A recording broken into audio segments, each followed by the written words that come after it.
Hello everybody, it's Jamie from Old Shipping Lines and welcome back to a new video. In today's video we have an interesting what if scenario. What if the MV Wilhelm Gustloff didn't sink? Before we start with the video, I'd like to note that this is my personal opinion on what might have happened if the Gustloff hadn't sunk. Please let me know what you think would have happened if the vessel hadn't sunk in the comments section down below. I hope you all enjoy. Now, before we move on to the what if, let's quickly go over the history of this vessel.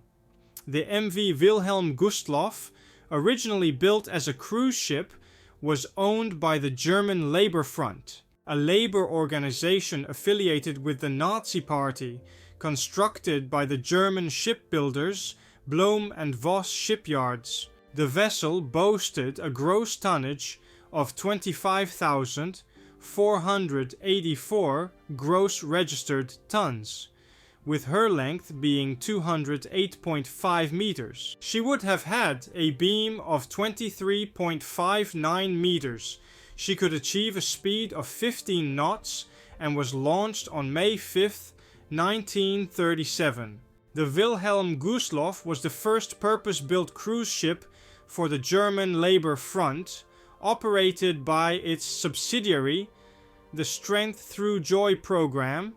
She provided recreational and cultural activities for German functionaries and workers, including concerts, cruises, and holiday trips. Additionally, the ship served as a public relations tool to portray a more favorable image of the Third Reich. Until the spring of 1939, she served as the flagship of the KDF cruise fleet in her civilian role. The ship undertook her unofficial maiden voyage from March 24th to March 27th, 1938, transporting Austrians to persuade them to vote for Austria's annexation by Germany. On March 29th, she embarked on her second voyage, carrying workers and their families from the Blohm and Voss shipyard on a 3-day cruise. During World War II, the Wilhelm Gustloff operated as a hospital ship, formally designated Lazarettschiff D, commencing from November 20th, 1940. Later in the war, she served as a barracks ship in the port of Gdynia, renamed Gottenhafen under German occupation near Danzig, accommodating approximately 1,000 U-boat trainees from the 2nd Submarine Training Division. The Wilhelm Gustloff remained docked there for over 4 years. Her final voyage would be during Operation Hannibal. Operation Hannibal was a massive German naval evacuation effort during the final months of World War II. It took place from January to May 1945, aimed at rescuing German troops and civilians from East Prussia, Courland, and other areas in the path of the advancing Soviet Red Army. The operation was one of the largest sea evacuations in history, involving a wide range of vessels including warships, merchant ships, and fishing boats. It successfully evacuated an estimated 800,000 to 900,000 people, including soldiers and civilians. Despite being largely successful, the operation also witnessed tragedies. The MV Wilhelm Gustloff was torpedoed and sunk on January 30th, 1945 by the Soviet submarine S-13 in the Baltic Sea. The ship was in the midst of evacuating civilians and military personnel from East Prussia, the German-occupied Baltic states, and German military personnel from Gothenhafen due to the advancing Red Army. According to some estimates, her sinking resulted in the loss of approximately 9,400 lives, marking it as one of the most devastating maritime disasters in history. Now, let's consider the what-if scenario. One significant factor in the sinking of the MV Wilhelm Gustloff was that she had her lights on, making her easily visible to the Russians. But what if her lights had been off and the submarine didn't spot her? Or perhaps, what if the torpedoes had missed their target? She would safely arrive at her destination port of Kiel in northern Germany, where her passengers would disembark. The Wilhelm Gustloff would then continue rescuing refugees from the Red Army until the conclusion of Operation Hannibal. After Germany's defeat in 1945, the MV Wilhelm Gustloff would be captured by the Allies and taken to Hamburg, Germany, which was in the British zone of occupation. In this what-if scenario, the British would assume control of the vessel. During World War II, Adolf Hitler regarded the MV Wilhelm Gustloff as a symbol of German strength and unity.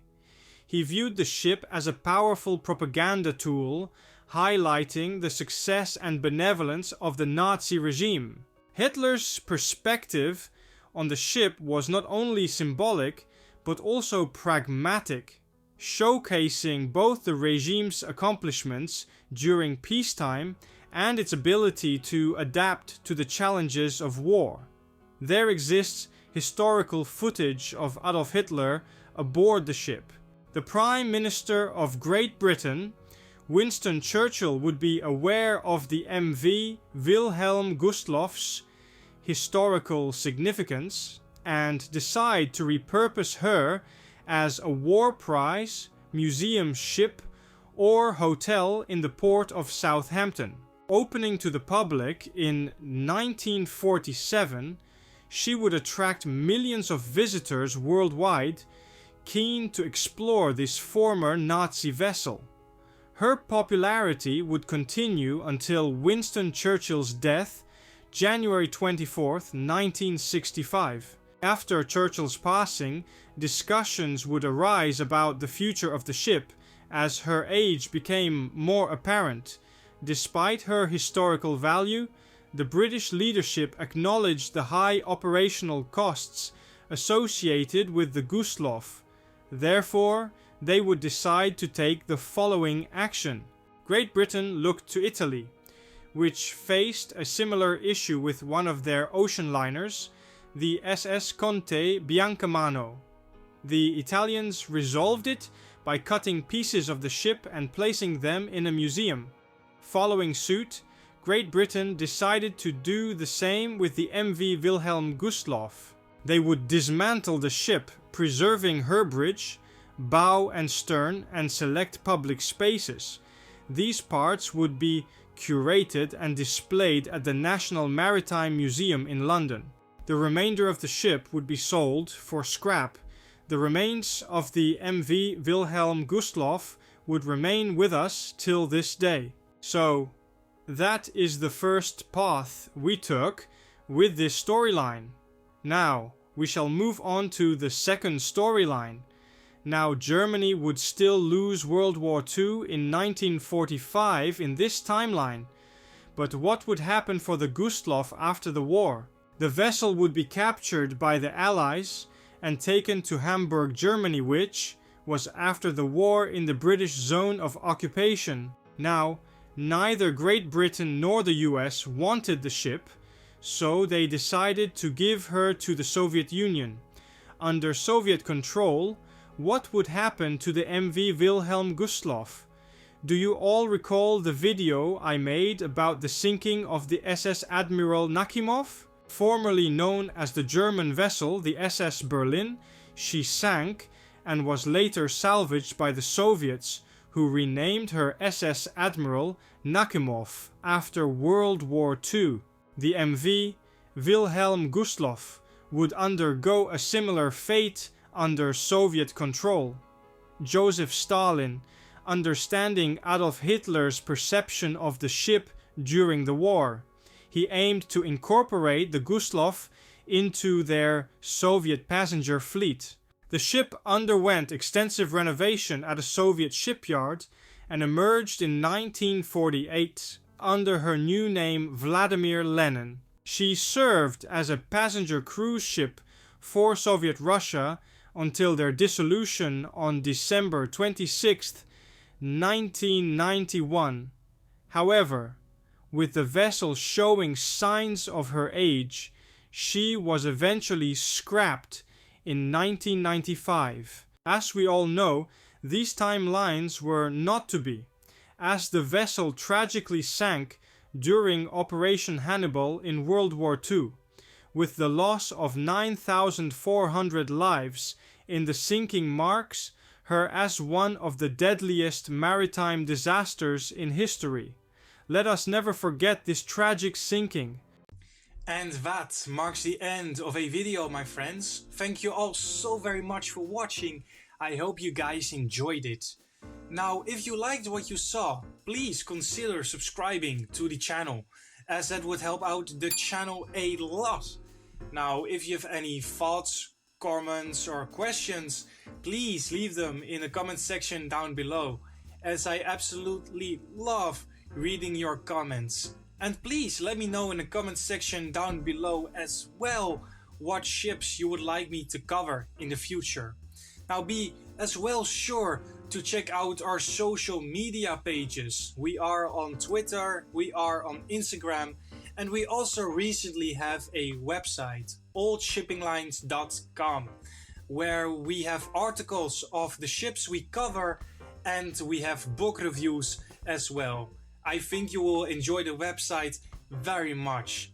Now, with that out of the way, guys, I wish you all a good night or day, wherever you are. Stay safe, stay happy, and we will see each other on the next video. Goodbye, my friends.